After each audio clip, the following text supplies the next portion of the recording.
de una radio que se llamaba Radio Intereconomía, el antepasado de lo que luego será Intereconomía Televisión. Y aquí casi no entro tanto en algo legal como en algo ético, si se puede ver como algo inteligente o como algo, una forma... La pregunta que te quiero hacer, el relato que te voy a hacer es si es una actitud empresarial inteligente como negocio o se podría considerar que es un mal uso del periodismo. En el año 1994, un empresario que se llamaba don Jesús Gasulla, una persona que había trabajado en publicidad de muchas radios, pues en Radio Intercontinental o manejando la publicidad de la señora Encarna Sánchez, decide que quiere comprar una emisora en Madrid, de estas que había usado Radio Intercontinental, para crear una radio dedicada a información económica. Y crea Radio Intereconomía. Pone al frente a don Luis Vicente Muñoz y decide que va a hacer una radio especializada en información económica, que no se había hecho nunca. Había ya prensa económica, pero no había habido radio económica. Va a hacer una radio únicamente que se dedica a hablar de economía.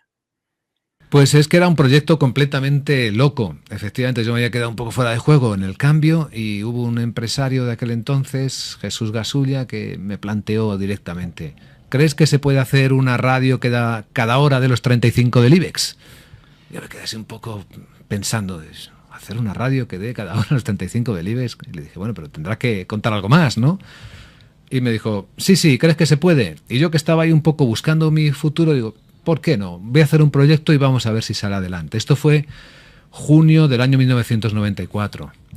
Y durante todo ese verano trabajé con un equipo de 17 personas, en las que había aproximadamente un 30% de economistas y el resto eran periodistas. Muy pocos seniors, la mayoría gente muy joven, con mucha vocación. Y en el mes de octubre pusimos en marcha las emisiones, alquilando una frecuencia en Madrid que era la de Inter, el grupo Intercontinental. Y así empezó Radio Intereconomía.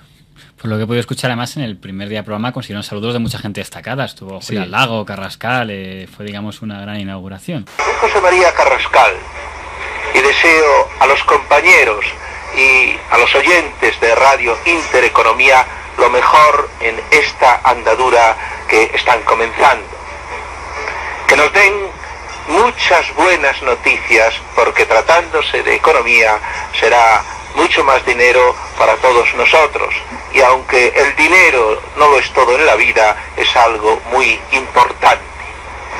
En cualquier caso, bienvenidos a este nuevo campo de la comunicación en el que nos peleamos, pero somos todos amigos.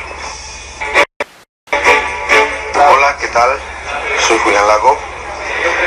En unos momentos en que la libertad de expresión se ve ciertamente amenazada, en el que el horizonte profesional de los periodistas independientes se ve también restringido, hay que saludar con alegría el nacimiento de una nueva emisora, esta de Intereconomía. Por eso hay que agradecer el esfuerzo tanto de los profesionales que la van a poner en marcha, que la han puesto ya, como la de quienes han invertido sus ahorros y su dinero en este propósito tan noble. Hola, soy Carlos Herrera. Yo que no tengo ni idea de economía, nada más que la microeconomía que aplico a mi triste pecunio, quiero dar un saludo y una bienvenida muy cordial a todos los que van a hacer economía en la radio, que si es difícil la economía, más difícil es explicarla. Por eso, la verdad es que simplemente admiro muchísimo su esfuerzo y su trabajo, que les salga muy bien y que no me quite muchos oyentes. O sea, la gente más brillante del momento nos apadrinó con la cara rara de decir, pero ¿qué están haciendo? ¿Una radio de economía? Solo de economía. Si no hay ninguna en Europa, en el mundo apenas hay una, en Nueva York, ¿cómo se atreven a hacer aquí una cosa así? Era como la referencia era Bloomberg. Efectivamente, Bloomberg Radio en Nueva York. En Europa no existe ninguna, porque yo estuve buscando modelos que imitar. Y o sea, no que ni encontré. Latinoamérica. No encontré. En Latinoamérica había alguna radio, pero de contenido más bien de gestión de empresas, hablaban de negocios, pero hablar de mercados, de economía, macroeconomía, de eso no había. Y tras unos días se le ocurre hacer algo que nunca había ocurrido, que es una fórmula editorial, que es que una locución que leía un actor de doblaje llamado don Fernando Acaso fueran editoriales contra los bancos. A saco. Este banco tiene tal pérdidas, tal. este banco no dice que en el fondo este negocio ha sido mal. Los accionistas de este banco a lo mejor no saben que este banco tiene este problema tal. Muy a la guerra contra los bancos. Cuenta un periodista especialista en información económica, don Jesús Cacho, dice que el día que Radio Intereconomía inició su sección de las píldoras, temblaron los cimientos de muchos bancos porque nunca había pasado. La sección de las píldoras es la que me estás hablando. ¿Eh? Esta sección que has dicho píldoras es de la que me estás hablando. Claro, eran unas piezas que al parecer redactaba el propio Gasulla, las leía el señor Fernando Acaso y eran crítica directa a la gestión bancaria. No en plan revolucionario, comunista, antibancos. No, entrando en gestión. Esta gestión es mala. Este banco está engañando a sus accionistas. Este banco... Y se centraron especialmente en uno que era el Banco Central Hispano. Con lo cual, todos los días, píldoras contra el Banco Central Hispano. El Banco Central Hispano oculta a los accionistas que en verdad está en pérdida si no lo quiere decir. El Banco Central Hispano ha tenido que pedir una ayuda para que no le embarguen no sé qué sede. El Banco Central Hispano, todos los días... El empresario entonces, el editor, quiso hacer opinión editorial, opinión del editor, y efectivamente hizo unos espacios que en la radio tampoco se habían hecho nunca, pues como un editorial de un periódico, en el que la empresa opina sobre lo que quiere. Es el dueño del negocio y opina sobre lo que quiere. Bueno, pues él quiso hacer lo mismo en la radio. Y después de los informativos hacía unas pequeñas píldoras que se llamaron la píldora de la verdad, en las que era extremadamente duro y crítico con los bancos. Y sembraba, pues, sospechas, hacía preguntas. ¿Cuándo, señores del Banco de España, van a intervenir ustedes el Central Hispano? Sabemos que está en quiebra técnica, porque sus recursos no responden a su realidad. Es una pregunta que hacemos en voz alta, puesto que en privado no han querido atendernos. La Asociación de Periodistas de Información Económica emitió un comunicado de condena a la actitud de Intereconomía, mientras que los principales medios de comunicación apenas se hacían eco de aquel conflicto. El Banco Central Hispano demandó a Intereconomía acusándola de terrorismo radiofónico. En una decisión sorprendente, los tribunales prohibieron a Intereconomía que volviera a citar al Banco Central Hispano en sus críticas. Porque hubo un juzgado de instrucción de Madrid que dictó una medida cautelar, que era la de citar el nombre de ese banco, en su momento era el Central Hispano, en la información de Radio Intereconomía. Cautelarmente no se puede citar a este banco sin la aprobación. Pero ahí hay dos lecturas y ninguna de las dos muy positivas, porque primera lectura, ya atención que los bancos tan supuestamente poderosos y estables parece como que se aterraran por aquellas píldoras, y segundo, que la justicia pueda dictaminar, no sé muy bien en base a qué argumento, que no se puede hablar de un banco. Al final la justicia no tuvo tiempo de reflexionar sobre el propio comienzo del trámite, puesto que la demanda fue retirada cuando cambió la propiedad de Radio Intereconomía y se acabó este tipo de opinión editorial. Pero efectivamente ahí ocurrieron muchas cosas muy interesantes. No es que se aterrorizara, es que a pesar de que era una pequeña FM con muy poquita audiencia, con apenas 1 o 2 meses de vida, pues había personas que empezaron a retirar fondos de esa entidad. Es decir, sí empezó a hacer daño. Se dio la circunstancia que nosotros leíamos los 35 del IBEX. Y estaba entre ellos el banco en cuestión. Claro, estaba el banco entre los 35 del IBEX, y cuando llegábamos a la cotización de esa entidad decíamos, y el banco que no podemos citar sube un 1% hasta los 6 euros con 3 céntimos. Casi ningún medio informó de esto que estaba pasando. O sea, me dijo, hay por ahí una radio. Era como ninguneo. Esta radio no existe. Que nadie hable de ella.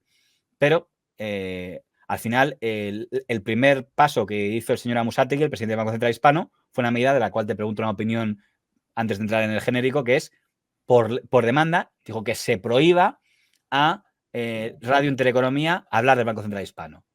Una medida que fue cautelarmente aceptada y durante un periodo de tiempo tuvo que hablar Radio Intereconomía del banco sin citarle. Pero como no cambió mucho, porque decían el banco que no podemos citar. Y el banco que no podemos citar le ha pasado esto otro. Y el banco cuyo nombre no podemos decir le pasa esto otro. Con lo cual tampoco sirvió de mucho. Luego una revisión anuló y dijo que esa medida iba a correr. Pero llegó a estar durante un tiempo vigente. Esto que es una medida cautelar y luego llega a otra instancia y dice no, eso va contra la libertad de expresión y la quitaron. Pero para que veas que en el año 94-95 hubo algún juez que llegó a aceptar esa medida cautelar. Que no sé qué opinas sobre ella. Me parece bastante sorprendente. De hecho, te iba a preguntar, pero posteriormente en el procedimiento, una vez desarrollado ¿Estimaron la demanda? ¿No la estimaron? Me acabas de decir, imagino que aparte de suspender la orden cautelar, ¿perdieron la demanda? Claro, en esa segunda fase en la que se suprimió la sanción cautelar, se decía que todo lo que estaba haciendo Radio Intereconomía entraba dentro de la libertad de expresión. Lo que pasa es que el proceso, que los otros apelaron, iba a quedar en arreglo, que aquí viene la parte en la que finaliza. Me ha sorprendido, en cuanto me has dicho que se aprobó la medida cautelar, me ha sorprendido porque al fin y al cabo estaban informando, era una información veraz, no estaban calumniando ni inventándose nada, y lo que dices tú, hay que respetar la libertad de expresión, con lo cual no estoy de acuerdo con la decisión judicial a favor de estimar la orden cautelar. El Banco Central Hispano lo que entendía es que al margen que los hechos pudieran ser verdad, la forma en la que se contaba, exagerada y tremendista, era un atentado contra su honor. De hecho, la demanda no era por calumnias, que era lo que tendría que haber sido si hubiera sido falso, era por injurias, como decir, están bombardeando a diario contra esto y esto daña nuestra marca y daña nuestra... Bueno, entonces, en este caso, me imagino que en lugar de demanda estaremos hablando de una denuncia o una querella. Claro, si estamos hablando de injurias, calumnias son delitos. No es una demanda civil, sino sería una denuncia o querella penal. Vale. Pero lo raro que viene aquí es que todo va a acabar en acuerdo. Porque lo que va a pasar es que el Banco Central Hispano al final se harta y tira de la solución, digamos, por sus amigos. Digo, a ver, vamos a los amigos de los medios que tenemos. En ese momento, el Banco Central Hispano era uno de los accionistas de referencia de Antena 3 Televisión, que presidía don Antonio Asensio, que era el presidente del Grupo Z, el que tenía Interview y el periódico de Cataluña y Sport. En gran medida, Asensio era presidente de Antena 3 por el apoyo del Banco Central Hispano, que era directamente hasta accionista. Era uno de los medios accionistas de Antena 3, había ocupado el hueco que había dejado el Banco Banesto del señor Mario Conde. Y lo que le dice el señor Amusategui, toma, aquí tienes este dinero, compra esa radio y la callas. Y entonces fue el señor Asensio, el presidente del Grupo Z de Antena 3, y dijo, oye, ¿cuánto por la Radio Intereconomía? Esto, toma. Y se acabó Radio Intereconomía, mejor dicho, se acabaron las píldoras de Radio Intereconomía. Radio Intereconomía sigue existiendo y que una vez fue dando tumbos, luego se separó ya del Grupo Z, estuvo en un grupo propio que creo que se llamaba, no me acuerdo, ahora tenía nombre, era don Carlos E. Rodríguez, ya no me acuerdo que se llama, y al final acabó en manos de don Julio Ariza, que es más o menos lo que hoy es el Toro TV. De que como el grupo nuevo que compró la cadena era el presidente de Antena 3 Televisión y en Antena 3 Televisión estaba el banco en cuestión, sí. Pues daba pie a lectura, no sé usted como periodista que estaba allí si hizo ese tipo de... Ahí yo no tuve demasiada información porque claro, eso fue un trabajo de despachos del presidente, el propietario de la compañía con el nuevo propietario, con el nuevo empresario. Pero a la luz de los hechos, efectivamente, aquello acabó resolviéndose por la vía del acuerdo económico. El empresario dejó la compañía, entraron nuevos accionistas y aquello empezó de nuevo, aunque tampoco atravesó una etapa de mucha estabilidad hasta que no llegó Julio Ariza. Radio Intereconomía no empezó a ser lo que después ha sido, ¿no? El abogado y asesor del señor Gasulla en aquella venta fue don Antonio García Trevijano, un asiduo de las polémicas entre los medios de comunicación. Pero me quiero quedar con esta parte porque yo pregunté a los empleados, el señor Gasulla ya falleció, y me dijeron, opinión de los empleados, siempre fue lo que se buscó. Dice, el señor Gasulla, y digo, vamos a desplumar al banco. Con lo cual, digo, vamos a hacer las píldoras y el objetivo es hacerle suficientemente daño para que pongan esta oferta encima de la mesa. Pues, y ahora vuelvo a la pregunta inicial. Alguien diría, oye, jugada maestra de negociante, o decir, oye, ¿qué forma más sucia usa el periodismo? A ver, desde mi punto de vista es jugada maestra empresarial, claro, le salió redondo. Y también es una buena maniobra periodística, porque al fin y al cabo me estás hablando que era una emisora pequeñita, pero llegó a hacer tanto ruido que durante un momento estuvo en boca de todos. Un año, ¿eh? Solo duró eso. Fue el año que duró esa Radio Intereconomía. Pues durante ese año hizo el suficiente ruido para que todo el mundo supiese que era Radio Intereconomía y además consiguieron un acuerdo sustancioso que les benefició. Desde mi punto de vista, tanto empresarial como periodístico, la jugada es maestra. Se puede poner a favor del señor Gasulla, que se retiró de los medios, ¿eh? Él ya se retiró, ya se fue con lo que le pasaba a los empleados y dijo, yo ya conseguí lo que quería. Es él, digo, conseguir trolear a los bancos, o a un banco en este caso, al Banco Central Hispano, hoy integrado en el Banco Santander. Pero claro, ¿quién podría decir? Oye, si Es que lo único que me hace raro es decir, si la información hubiera sido mala, entiendo que los bancos no sueltan la pasta así como así. Con lo cual entiendo que tenía buenas fuentes, tendría algún, yo que sé, algún topo o algo. Y digo, Sí, si claro, tienes o algo sea, bueno. aquí lo que podemos deducir era que todo lo que hablaban en las píldoras era veraz, era real. Claro, porque si no, digo yo que un banco puede, no le puede tener tanto miedo a una emisora en Madrid, salvo que me digan que no, aunque sea, a lo mejor me iría al Banco Central Hispano, que por supuesto nunca he hablado de esto, es que al final nos compensaba, aunque fuera mentira, nos compensaba para que se callara, entonces le pagamos, no sabemos qué cantidad fue, pero tuvo que ser importante, ya te digo yo que por lo menos por encima del 1.000.000 de pesetas seguro, yo creo que hablamos de millones de pesetas, por lo que se pagaba en aquella época en ese tipo de arreglos. Yo creo que si de verdad es mentira, podía haber conseguido un banco reportajes en el ABC o en El Mundo diciendo las mentiras de Radio Trola y no sé qué. Si tomaron esa vía, yo me inclino a pensar que es que lo que decían era verdad. Ahora bien, si era verdad, no hubiera sido divertido entonces decir, pues sigo hasta la muerte y demuestro. De hecho, al final el Banco Central Hispano acabó absorbido por Banco Santander, ¿no? Lo cual puede deducirnos que tenía problemas internos. Pero dices, y en vez de seguir hasta el final, dices, no, si no estoy aquí para informar, estoy aquí para ganar.